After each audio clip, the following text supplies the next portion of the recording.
This is a 1941 Sunbeam mixmaster, that Model 7, that I made completely from scratch from spare parts. It's got a new cord, a new grounded cord, and everything is from spare parts.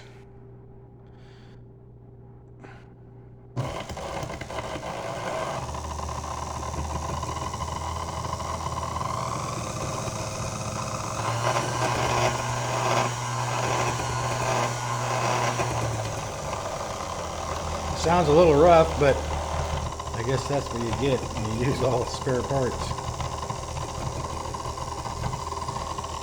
It even has a manual that I had.